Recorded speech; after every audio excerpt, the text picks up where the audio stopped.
Traders में आप सभी का स्वागत है। मैं हूं वीरेंद्र कुमार और एक्सपायरी के दिन 29 मई और मई सीरीज का एक्सपायरी डे। बट रेंज कहते हैं ना, आई मीन एक छोटी सी ट्रैप में होने का जो सिलसिला पिछले कुछ समय से चल रहा है वो अभी भी कायम है। आप कहेंगे जनाब 13 अंक नीचे है, इंट्राडे हाई था करीब 24,900 का, हम 24,738 पर ट्रेड कर रहे हैं।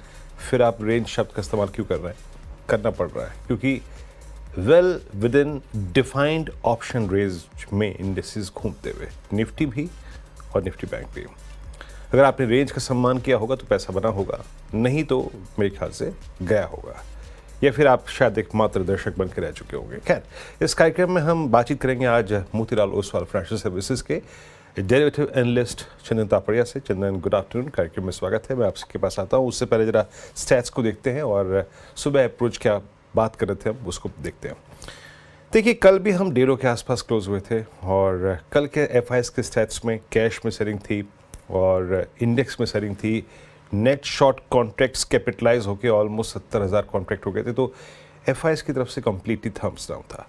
लग रहा था कि हायर लेवल्स पे वो सेलिंग में इंटरेस्टेड है और कल के ऑप्शन स्टैट्स में ये बात क्लियर थी कि 24,800, 24,900, 25,000 ये कॉल राइटर्स के स्ट्रॉन्ग जोन्स हैं। और अगर पुट राइटर्स कुछ कम कन्विक्शंस के साथ अलाइंड हैं, खड़े हैं, बैठे हैं, तो वो है 24,700, 600 और 500 का जोन। सुबह के लेवल्स लेके आइए। क्या बात हुई थी? रेजिस्टेंस क्या था कि ये बाजार अभी इन सर्कमस्टेंसेस में नहीं लग रहा है RS1 के ऊपर का। We have a defined range जिसका पहला रेजिस्टेंस आता है 24877 एंड 922। एग्जैक्टली गया, यहीं से सिंक हो गया। सिंक होके जब ट्रेड करेंगे जब हम मान लीजिए सेल भी करेंगे इस ट्रैजेक्टरी में, तो हम कहाँ तक का टारगेट रखेंगे? वो था towards base one. Base one क्या था? जरा स्क्रीन पे लेके आइएगा। वही 24,727 और 654, मोर और लेस उस ट्रैजेक्टरी में अब आप आ चुके हैं। इनफैक्ट उसका दर्शन करके आ चुके हैं। तो इंडेक्स अभी उसी रेंज में define, just exactly below base one, above base one and below RS1। क्या ये स्टैट्स अभी कहते हैं कि यह रेंज परसिस्ट करेगी या फिर कोई एक्सपायरी रेटेड स्विंग आएगा? Let's check. आपके स्क्रीन पे 6 स्ट्राइक्स आएंगे जिसमें 3 कॉल्स 3 पुट्स हैं। आइए जरा इनके स्टैट्स को देखते हैं। क्लियरली विजिबल है कि 24,800 का कॉल कंसेंट्रेशन कह रहा है कि as of now it looks difficult to cross 24,820,850, क्योंकि वहां पे आउटस्टैंडिंग वाई 1.5 करोड़ बढ़कर अब पहुंच चुका है 2.57 CR, 2.5 crore, and that's huge. बट एक बात याद रखिएगा, अगर आप कंपेयर करें call writers versus put writers का कन्वर्शन आपको अभी भी नजर नहीं आएगा। Yes, it's 1.38 CR at 24700, but still in terms of buildup put writers का कन्वर्शन कम है, याद रखिएगा। तो रेंज में भी झुकाव जो है वो नीचे की तरफ ज्यादा है। तो एक बात मैं कह देता हूं कि यहां से अगर पुल बैक आएगा, पुल बैक केस आपको 820, 830, 850 की पॉसिबिलिटी देता है। बट अगर खुदा ना खास्ता अगर ये जोन टूट गया जो कि बेस वन डिफाइन किया हुआ है, तो निफ्टी रिट्रेस हो टुवर्ड्स 20 डेमा, उस बात की पॉसिबिलिटी बहुत है, याद रखिएगा। और 20 डेमा आपका अलाइंड है करीब 24,625 के आसपास। थोड़ा बेनिफिट ऑफ डाउट और दे दीजिए, 24,610 तो बढ़ सकता है। अगर आपने 24,700 की ट्रैजेक्टरी को तोड़ा जहां पे पुट कंसंट्रेशन 1.38 CR का है, तो 24,680 के नीचे slip towards 24,610, 620 looks possible as per this data considering low conviction of put writers.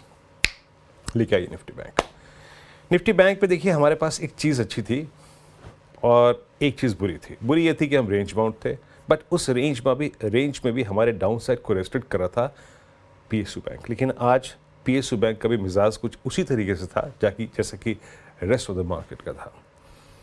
कल 3 चीज़ें थी, 55,000 पे पुट राइटिंग और 55,500 पे कॉल पुट राइटिंग दोनों थी और 56,000 पे decisive call writing. Resistance one लेके आइएगा।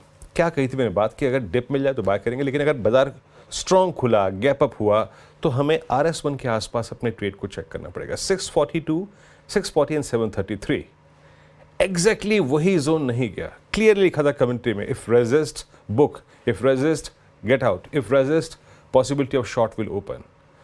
और वहां से सिंक होकर हम कहाँ जाएंगे, वो था बेस वन। स्क्रीन पे लेके आइएगा बेस वन। बेस वन क्या है आपका, 55,200, 55,193, 55,019। और अब हम उसी ऑलमोस्ट ट्रैजेक्टरी में आ चुके हैं। तो दोनों ही इंडस्ट्रीज ने ऑप्शन राइटर्स के जोन्स को रिस्पेक्ट की, उसी जोन में ट्रेड करते रहे। इस वक्त के स्टैट्स क्या कहते हैं, क्या 55,000 को पुट राइटर्स अभी भी रिस्पेक्ट दे रहे हैं? देखिए 55,000, देखिए 55,100, 55,000, ये है put writers plus 10 day exponential moving average का जोन भी, and still at 55,000 outstanding OI बहुत ज़्यादा है, 23 लाख का। बट एक बात याद रखिएगा, अगर आप 55,500 को देखें तो वहाँ पे आउटस्टैंडिंग ओआई आज 31 लाख का है, 55,400 पे 20 लाख का। यानी as of now it looks difficult to bisect और ट्रेड अबाउ 55,500। बट अगर किसी भी सर्कमस्टेंसेज में हम 55,000 को होल्ड करते हैं तो एक रिवर्सल ट्रेड भी बनेगा। बट अगर नहीं तो थोड़ा सा 250-300 पॉइंट का पेन भी लगता है, देखिए, क्योंकि उसके नीचे अगर आप जाएं तो पुट राइटर्स कोई कन्विक्शन लेके नहीं बैठे। खैर अभी वो बात दूर की है। चंदन, गुड आफ्टरनून, कार्यक्रम में स्वागत है।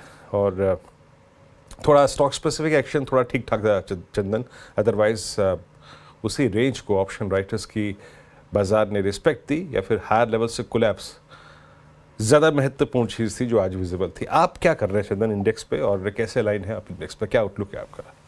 जी नमस्कार वीरू। देखिए इंडेक्स तो कहीं ना कहीं रेंज बाउंड है। अच्छी बात यह है कि वेटेज एवरेज का सपोर्ट नीचे में है, बट कंसर्न यह है कि जो कॉल राइटिंग ऊपर में थी वो 24,800 पे शिफ्ट होने लगी है। इनफैक्ट 3 दिनों से हम देख रहे हैं कि 25,000 की कॉल राइटिंग नीचे में 24,800 आ रही है, और पिछले लगभग 10-12 दिनों से बार बार इंडेक्स में 25,000 के कॉल राइटर्स है वो इस पे हावी हो रहे हैं। तो कहीं ना कहीं रेंज बाउंड बायस ही रहेगा, बिकॉज हम वीकली वॉल्यूम वेटेज एवरेज के नीचे हैं, but monthly volume weightage average के ऊपर है, क्योंकि आज मंथली एक्सपायरी है। तो मेरा तो यही मानना है कि कहीं ना कहीं 24,700 से लेके 24,820 ये एक वाइडर रेंज रहेगी। इस रेंज में उठापटक करता हुआ नजर आएगा। ओवरऑल मेजर ट्रेंड पॉजिटिव है, बट 3 दिन से करेक्टिव फेज है, इसलिए सपोर्ट बेस्ड बाइंग और बाई ऑन डिक्लाइन की स्टेंस बनाएंगे। तो कहीं ना कहीं 24,700 से लेके 24,820 ये रेंज रहेगा। ओवरऑल जो बड़ा व्यू मांग रहे हैं यहाँ पे, उनके लिए ये सजेशन रहेगा कि 24,442 एक मेजर सपोर्ट रहेगा। पिछले 3 दिनों से लोअर हाइज बन रहा है, और ये लोअर हाइज का जो सीक्वेंस है लोअर टाइम फ्रेम में, वो जैसे ही निगेट होगा इंडेक्स वापस 25,100 25,300 की तरफ जाना चाहिए। तो इंट्राडे के लिए 24,600 से 24,820, पोजिशनल के लिए 24,442 से लेके 25,200 ये आपको रेंज इंडेक्स में प्ले करनी पड़ेगी। ये निफ्टी बैंक चंदन? बिल्कुल। बैंक निफ्टी की बात करें तो बैंक निफ्टी पिछले लगभग 13-14 दिनों से कंसोलिडेट हो रहा है। नीचे में 54,500 के बेस बनाए थे, बट ऊपर में 55,500 से 55,500, 55 से 55,750 पे बार बार सप्लाई आ रहा है। एक्सपायरी टू एक्सपायरी बेसिस देखें तो बैंक निफ्टी पूरा फ्लेट है, यानी कि लास्ट एक्सपायरी क्लोज हुआ था 55,200 पे, और अभी हम एग्जैक्टली 55,200 पे खड़े हैं। तो पूरा का पूरा महीना ऑप्शन राइटर्स को बेनिफिट दिया है, एग्जैक्ट वहीं पे बंद हो रहे हैं जहां पे हम सीरीज का स्टार्ट हुआ। तो ऐसे में न तो कोई ऑप्शन बायर, न तो कॉल बायर ने पैसे बनाए हैं, न पुट बायर ने पैसे बनाए, ओनली राइटर ने पैसे बनाए हैं। इस पूरे सीरीज का जो वॉल्यूम वेटेज एवरेज है वो भी यहीं पे है। वीकली वॉल्यूम वेटेज से हम थोड़ा सा नीचे हैं, इसके लिए ऊपर में दबाव बनेगा। मेरा मानना है 55,000 से 55,500 की रेंज बननी चाहिए। और कहीं ना कहीं पूरा एक मंथली चार्ट पे देखें तो डोजी सॉर्ट ऑफ कैंडल बन रहा है, और वीक ऑन वीक बेसिस पे थे तो पूरा फ्लेट कामकाज कर रहा है। तो रेंज बाउंड बायस रहेगा, 55,000 से 55,500 की रेंज प्ले करें। बट यदि 1-2 दिन में 55,500 55,560 निकल जाता है तो फिर 56,000 की स्पाइक बनेगी, जो इसको न्यू लाइफ टाइम हाई के लिए लेके जाएगी। ओके चलिए, तो यहाँ पे इंडेक्स पे बातचीत यहाँ पे हो गई विद स्टैट्स, ओपिनियन और साथ ही साथ आउटलुक। चंदन, अब आते हैं आज के स्टॉक फ्यूचर्स पे। आई मीन 3 स्टॉक्स जो कि आपको इस सीरीज से अगले सीरीज तक जाते हुए in terms of roll overs की कॉस्ट, टेक्निकल प्लेसमेंट सबसे ज़्यादा इंप्रेस कर रहे हैं। 3 ट्रेड्स आपके इस वक्त क्या? देखिए पहले तो मैं डीएलएफ पे बात करूंगा। डीएलएफ इस सीरीज में लगभग 17% 16% के आसपास का बढ़त देखने को मिला है, और पिछले 5-6 सीरीज का लोअर टॉप लोअर बॉटम को निगेट हुआ है। ओवरऑल देखिए सीरीज का जो वॉल्यूम वेटेज एवरेज है वो 720 के आसपास है, और एवरेज से हम 8-9% ऊपर इंडिकेट कर रहे हैं कि बुल्स की गिरफ्त यहाँ पे देखने को मिली है। टेक्निकल सेटअप की बात करें तो लगभग यहाँ पे 18-19 वीक का कंसोलिडेशन ब्रेकआउट है। डेली चार्ट देखें तो 780 का जो मल्टीपल हर्डल था वो डिसाइसिवली पार हुआ है। 6-7 दिन का कंसोलिडेशन ब्रेकआउट हुआ है। रोल ओवर्स के डेटा यहाँ पे बेटर है और रोल कॉस्ट भी ओके है, वो इंडिकेट कर रहा है बुलिश बायस बनेगा। तो रियल एस्टेट पे फोकस रहेगा। सपोर्ट रहेगा लगभग 773 का, ऊपर में 820 तक के टारगेट डीएलएफ में देखने को मिलेंगे। तो पहला ट्रेड रियल एस्टेट और डीएलएफ पे फोकस करना चाहिए। दूसरा हम ट्रेड की बात करें यहाँ पे, देखिए यहाँ पे मैं काफी एक सेलेक्टिव ट्रेड सेटअप पे फोकस करूंगा। दूसरा ट्रेड सेटअप यदि मैं ढूंढूं तो मेरा ध्यान रहेगा यहाँ पे एबी कैपिटल पे। एबी कैपिटल में देखिए आज ओपन इंटरेस्ट डिक्लाइन हो रहा है, यानी कि शॉर्ट की कवरिंग हो रही है। रोल ओवर डेटा भी ये इंडिकेट कर रहा है कि कवरिंग देखने को मिली है और मोमेंटम इंटेक्ट है। वीवेब के हिसाब से और ओवरऑल हिसाब से भी पॉजिटिव ट्रेड सेटअप है। पिछले 5 दिनों से कंसोलिडेशन हो रहा है, मार्केट गिर रहा है बट भी फिर भी कंसोलिडेशन हो रहा है, इंडिकेट कर रहा है रेजिलियंस है। तो पॉजिटिव बायस रहेगा।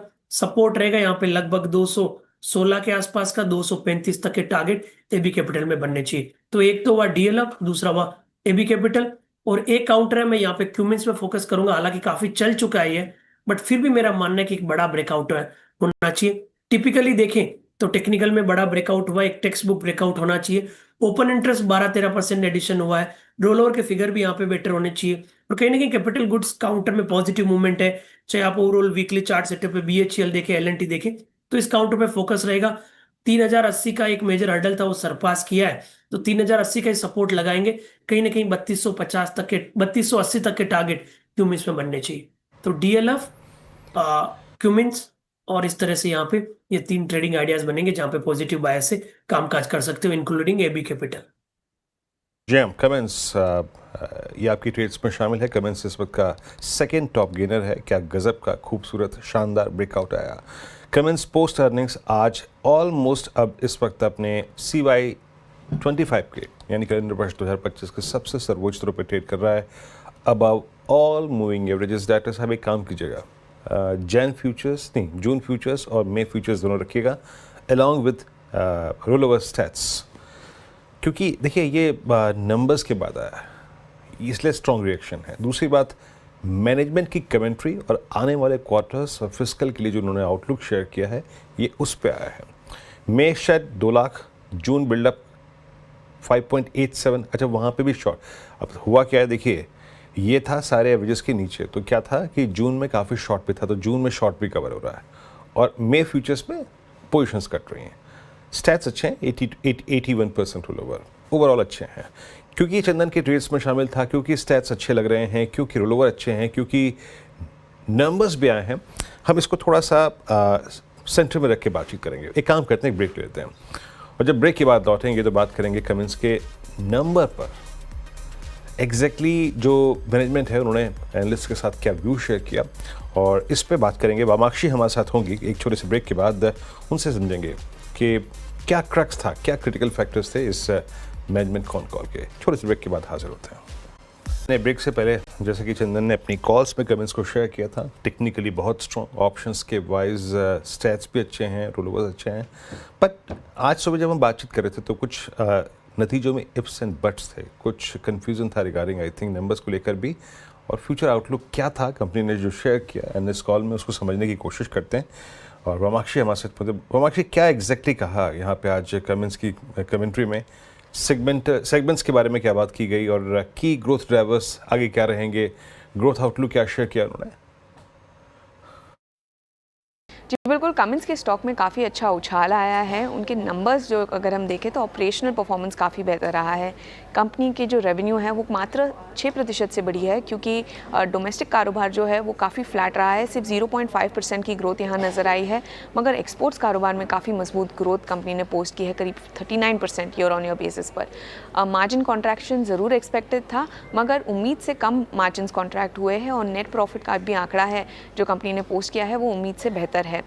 कंपनी के कॉन्फ्रेंस कॉल भी हुआ था जिसमें कंपनी का कहना है कि वो डबल डिजिट ग्रोथ एक्सपेक्ट कर रहे हैं FY26 में। ग्रॉस मार्जिन्स को सेम लेवल पर सस्टेन या थोड़ा सा इंप्रूव करने की उम्मीद की जा रही है। ओवरऑल काफ़ी कॉशियसली ऑप्टिमिस्टिक है ये डिमांड को लेकर। पावर जेन रेवेन्यू में करीब 7% का ईयर ऑन ईयर डिक्लाइन ज़रूर नज़र आया था चौथे तिमाही में, पर ये लार्जली प्री बाय के कारण था जो Q4 ऑफ FY24 में हमने देखा था। प्राइसिंग जो है मार्केट में सेटल होने के लिए और 1-2 क्वार्टर्स लग सकते हैं। कंपटीशन ज़रूर बढ़ रही है, मगर उनका कहना है कि ये अपने प्राइसिंग को मेंटेन कर पा रहे हैं, जो मार्जिन पर्सपेक्टिव से काफ़ी बेहतर है। इनका कहना है कि डेटा सेंटर कारोबार से काफ़ी सारे ऑर्डर्स आ रहे हैं। डेटा सेंटर मार्केट में ज़रूर कंपटीशन है, मगर इनके जो प्रोडक्ट्स हैं वो काफ़ी अच्छी तरीके से एक्सेप्ट कर रहे हैं कस्टमर्स। और केपेक्स भी जो कंपनी करेगी वो लार्जली FY25 के रेंज में ही करेगी। लार्जली ये सस्टेनेंस केपेक्स रहने वाला है। तो ओवरऑल मैनेजमेंट की तरफ से कमेंट्री भी काफ़ी पॉजिटिव है, जिसके चलते काफ़ी अच्छा उछाल नज़र आ रहा है हमें कमिंस इंडिया में।